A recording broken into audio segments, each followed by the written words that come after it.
Gusto mo ng simple at affordable na scooter na pwedeng-pwede sa mga beginner at pasok sa height ng mga Pinoy? Silipin natin ang looks at specs ng Suzuki SkyDrive Sport. Tara!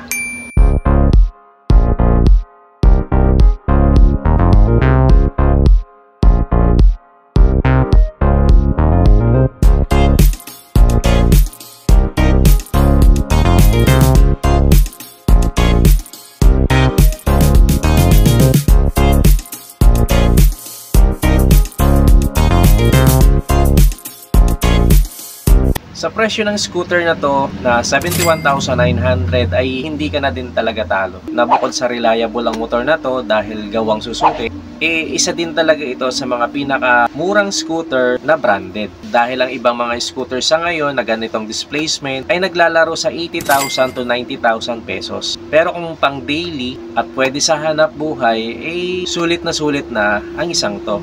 At hindi na rin naman papahuli sa looks dahil ang SkyDrive Sport ay sleek at sporty ang datingan. Dito pa lang sa unahan, lalo na sa side profile niya, ay may pagka-aggressive ang datingan niya dahil medyo pag ganun yung design niya na parang parang bubulusok sa hangin kasi medyo may kanipisan na rin ang motor na to. At dito sa kanyang gilid pa rin ay nandyan yung mga sharp edges niya na nagpadagdag sa tikas at sa pagka-aggressive ng motor na to na talagang siguradong mapapalingon sa iyo ang mga kasabay mo sa kalsada. Dito sa unahan, dito sa may kanyang bandang ulo ay may logo ng Suzuki, letter S na naka-emblem. At ang kulay ng motor na nire-review natin ay metallic matte stellar blue. Ito yung nagpili kong reviewin kasi malinis lang siya tingnan at saka talagang napaka-presentable at malamig sa mata yung kanyang kulay. At dito naman sa kanyang bandang kanan kapag ka nakaharap ka sa motor ay may kulay silver na font na naka-highlights ang SkyDrive Sport na masasabi kong napaka-minimalist din kasi wala kang ibang makikitang sticker or decal sa kanyang harapan. Sporty design din ang kanyang headlight na naka-assembly or integrated na rin dito ang kanyang mga signal light. Yung kanyang headlight tapos yung kanyang signal light ay naka-bulb type.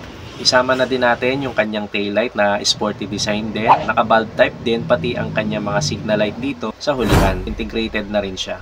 Pagdating dito sa kanyang side profile, dito sa kanyang may mga sharp edges, makikita natin ang decals na nakalagay ang brand name na Suzuki, naka-highlight, so medyo malaki to. Sa ibaba nito ay may FI or fuel injection. Sa bandang likuran ay makikita naman natin ang sticker na SkyDrive Sport. Kulay blue yung font at silver na background. At sa bandang unahan naman ito ay nakasulat ang SEP or Suzuki Eco Performance para sa low fuel consumption with superior acceleration. Ang kanyang instrument panel ay napaka-sporty design din na kahit analog ay malinaw nating makikita yung mga pangunahing impormasyon sa motor na to. Na present dyan yung kanyang fuel gauge dito, speed meter, odometer dito sa may gitna, yung kanyang left and right turn signals dito, yung high beam and low beam, at yung kanyang engine check dito sa may gitna. Sa kanyang ignition switch ay may shutter lock pa rin naman ito na dagdag sa safety ng motor na to na hindi basta-basta masusundot dahil pwede nating i-lock yung kanyang ignition switch. Dito sa left side ay makikita natin yung mga switches ng signal light,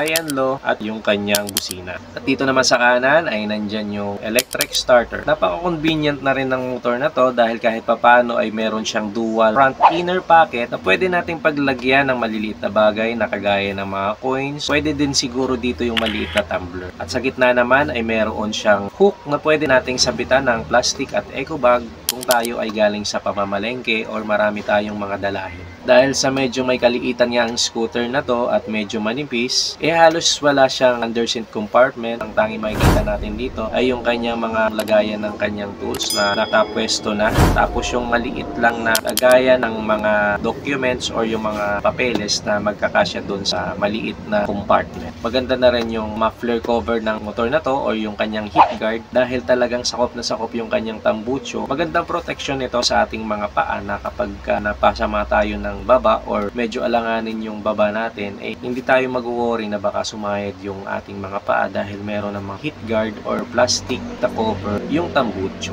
Ang scooter na to ay napakagandang dalhin lalo na dito sa NCR na alam naman natin na sobrang traffic. Dahil ang motor na to ay medyo manipis, kayang-kaya natin siyang isingit sa kahit anong sitwasyon ng traffic dito sa Pilipinas. Isang advantage to kapag may kaliitan or manipis yung ating mga motor. At hindi na rin to mahirap na i-maneuver or i-maneuver sobra dahil medyo may kagaanan ang motor na to, mababa din yung kanyang seat height. Ang bigat ng motor na to ay 93 kilograms lamang, kaya talagang kayang-kaya natin siyang dala. Bukod sa komportable siya upuan dahil napakalambot ng kanyang upuan, ay hindi ka rin dito mai-stress kapag kasakay ka na dito or nakasampa ka na dito dahil hindi ka dito bubuka ka dahil medyo may kanipisan nga upuan nito. Ang seat height niya ay medyo mababa rin na pasok to kahit sa mga 5 flat kapag lady rider ka or nag-uumpisa ka palang matuto ng motor ay perfect talaga ang motor na to dahil sa kanyang seat height. Ang kanyang seat height ay may sukat na 740mm kaya nung sinukat ko ito, sinakyan ko ito ay hindi ako nahirapan na abutin ang kanyang upuan. Flat-footed tayo dito nung sinukat ko. Pasok na pasok ito sa height ng mga Pinoy, lalong-lalo na sa mga lady rider. Nung sinukat natin ito, may height tayo na 5'5" hanggang 5'6", depende sa suot nating sapatos. So, hindi talaga tayo nahirapan na umupo dito. Ang mga bagay na kapansin-pansin or noticeable dito sa motor na to ay maganda yung design, attractive yung kanyang mga kulay, powerful engine dahil gawa nga siya ng Suzuki, reliable, at syempre pang-apat yung affordable na price dahil isa nga ito may pinakamurang presyo ng motor sa kasalukuyan. Medyo hindi ko lang magugustuhan dito kung sakali dahil medyo magaan nga siya, hindi siya siguro ganun ka-stable kapag nasa high speed na tayo. Alam naman natin na kapag magaan yung motor, medyo nagbabibrate na siya or hindi siya stable kapag nasa high speed na tayo. Silipin naman natin yung kanyang specs. Ito ay may 113cc to be exact, single cylinder, air-cooled na okay lang naman dahil mababa lang naman yung kanyang displacement, 2 valve, single overhead cam, FI, SEP na. Ang kanyang maximum power ay 6.7 kW at 8,000 RPM at ang kanya namang maximum torque ay 8.5 Nm at 6,000 RPM. May bore and stroke ito na 5.1mm by 55.2mm. Ang kanyang starting system ay electric start. Ang isa sa nagustuhan ko din dito sa motor na to ay meron pa rin siyang kickstart. Kickstarter na alam naman natin na kapag may emergency situation kagaya ng naubusan ka ng battery, hindi ka mag-worry na hindi mo mapastart ang motor na to dahil meron siyang kickstarter na alam naman natin nowadays na yung mga bagong scooter na labas ngayon ay wala ng mga kickstarter.